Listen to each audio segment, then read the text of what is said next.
Mainline video games are created with great care, as developers attempt to ensure each player leaves the experience satisfied. This means there's lots of playtesting as they seek to guide players down very specific paths where they are intended to feel specific ways at specific points. Every little detail is implemented for a reason, to create that near-perfect playthrough that appeals to as many people as possible. Due to this highly curated nature, changing just one detail is often enough to significantly alter how a game looks and feels. And in the case of Final Fantasy games, although fans have much love for the original versions of most of them, sometimes they start to wonder about what the game would feel and act like if certain elements were changed. This is what has led a robust community of modders to create a number of different alterations to Final Fantasy games.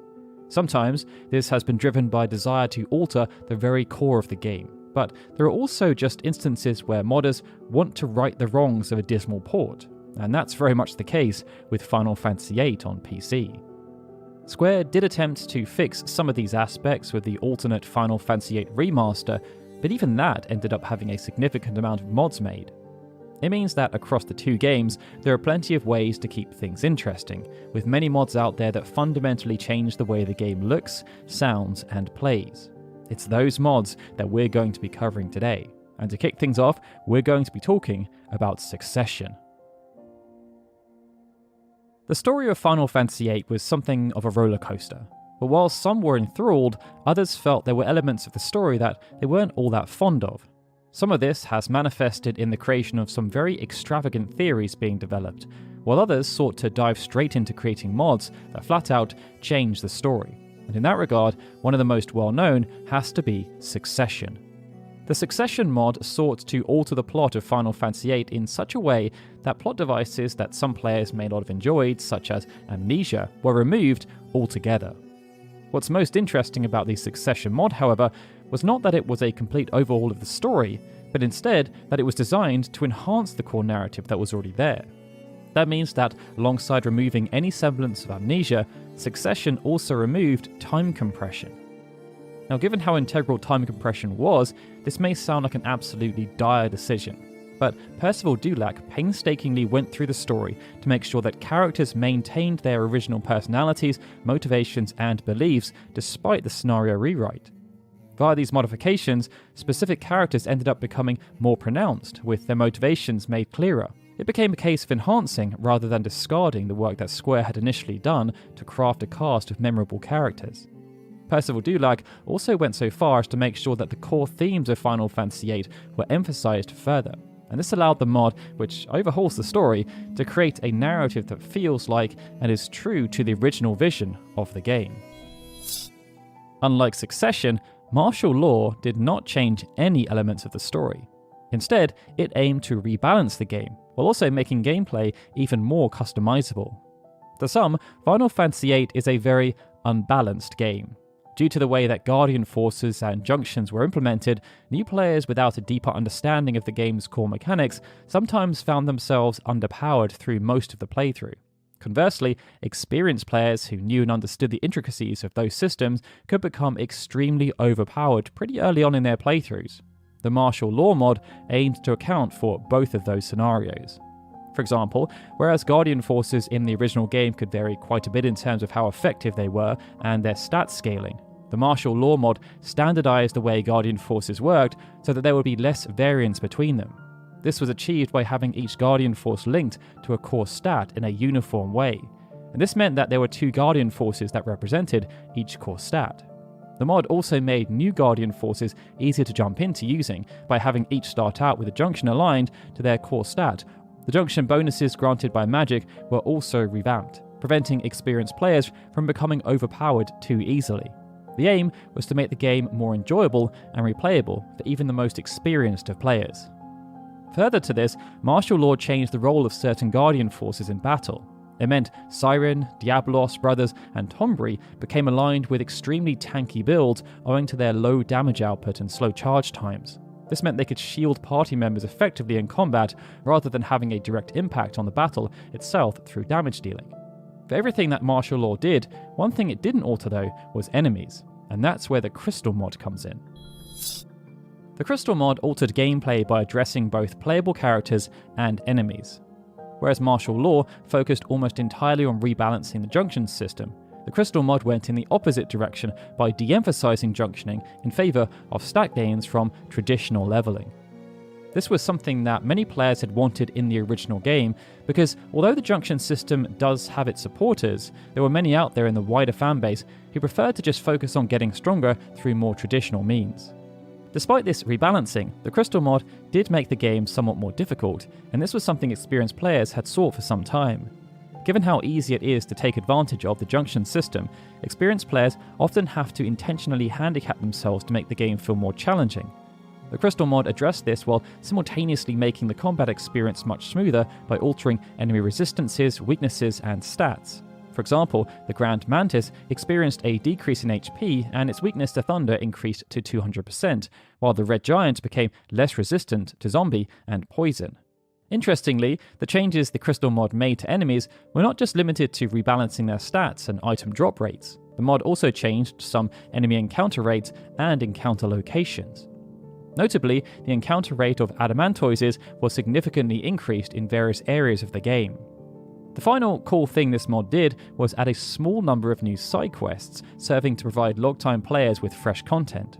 Although overhauling combat mechanics in itself could make the game feel fresh again, it's just not as impactful as adding new content altogether. And such was the impressive nature of the Crystal mod that it was incorporated into another popular mod, VIII mod. Usually, mods just target a few components while making improvements, but some go a step further. VIII mod aimed to create a comprehensive overhaul of Final Fantasy VIII by altering and bringing together changes from a variety of different mods. It updated environmental textures, UI, enemy AI in battle, and even the story changes from the Succession mod. Beyond this, however, VIII mod also made a handful of other changes, and these changes served to make the overall gameplay experience quite difficult when compared to the vanilla version of the game. One of the key ways that VIII mod did this was by making Guardian forces much weaker during the early game, while still maintaining a modified version of enemy level scaling.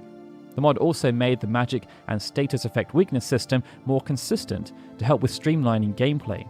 For example, enemies that were weak to fire, like plants, were also made weak to the blind status effect. This could take a lot of guesswork out of the game, allowing players to go through combat scenarios in a more intuitive and seamless way. On the note of magic, the mod also made it harder to draw, intentionally setting up the game so that players acquired most of their magic spells through refining items instead. One of the most fun things the mod did, however, was to create a cosmetic-only job change system. When characters changed their weapons, they also changed their outfits and job title, and this helped to make the whole gameplay experience feel a lot more alive and immersive. Now, some players felt the original PC version of Final Fantasy VIII had much lower quality music than they'd hoped for, and this was particularly hard to stomach given the importance of Nobuo Uematsu's score to the overall experience of the game. This is where the converted music mod comes in. It worked by directly converting music from the PlayStation 1 version of the game using the direct music format, and then providing them for upload as individual music files. They were then mapped to replace the music in the PC version of the game, reverting it to how it should have sounded in the first place. It's still baffling that such an oversight existed, but it was at least fixed when they launched the Final Fantasy VIII remaster. On that note, with Final Fantasy VIII now being available in both remastered and original form on PC, players are able to choose which version of the game they would prefer to play, and they're still both on sale. Some do prefer the remaster due to its quality of life adjustments, but there are those out there who still prefer the original version, favouring the lower quality graphical style. However, there are those who also want some kind of happy medium, and that's where the Angel Wing mod comes in. This mod only works on the original Steam version of the game, and served to improve environmental graphics in the game so that they no longer appear blurry or fuzzy. This meant the environments really popped out with a smooth and clean look, and Squall's avatar was also updated, but in a way that felt more natural compared to the remaster. Due to these aspects, even though Angel Wing didn't directly influence the gameplay or the story, it did still change the way the game felt overall. Its graphics-based nature also allowed it to be used in conjunction with other mods that made more substantial changes to the game's story or mechanics without being incompatible. This made it a worthwhile mod for many players to check out in the past, but also even since the remaster has become available. That then brings us on to another mod that changes the presentation in a way that's quite unlike the two previous examples, and that mod is EchoS 8. Final Fantasy VIII came out before voice acting became the norm in Final Fantasy games. For those who played at launch, this was par for the course, but for those who got into Final Fantasy much later and became familiar with fully voiced games, they therefore had certain expectations when going back into the back catalogue, especially since Square Enix did add voice acting to some older games such as Final Fantasy IV. The chances of Square Enix performing such an undertaking for Final Fantasy VIII is pretty unlikely, especially with rumours of the Final Fantasy IX remake in constant circulation. As such, a dedicated group of fans have taken it upon themselves. Under the watchful supervision of Sunamods, a team of voice actors and other enthusiasts worked together to create the EchoS 8 mod, which aims to provide full voice acting for almost the entire game. This team was passionate about bringing the original game to life, just as they have done with other games from the PlayStation generation, and that passion shows through in the work they have done on the project. At this time, the mod isn't fully complete because the game is, well, quite long, but a demo is available, so you can get a real taste of what it will look like once it's finished. As you can imagine, this mod is not compatible with some of the other mods on this list, such as Succession, given that it relies so much on the story, characters, and the dialogue to remain intact, but that doesn't make it any less impressive or any less noteworthy. And with that, they were 7 Final Fantasy VIII mods that fundamentally changed the way the game looks, sounds, or plays. How many of them have you used, and which ones would you recommend? Be sure to let us know in the comments below, and of course, if you enjoyed the video, be sure to hit that like button and subscribe to the channel.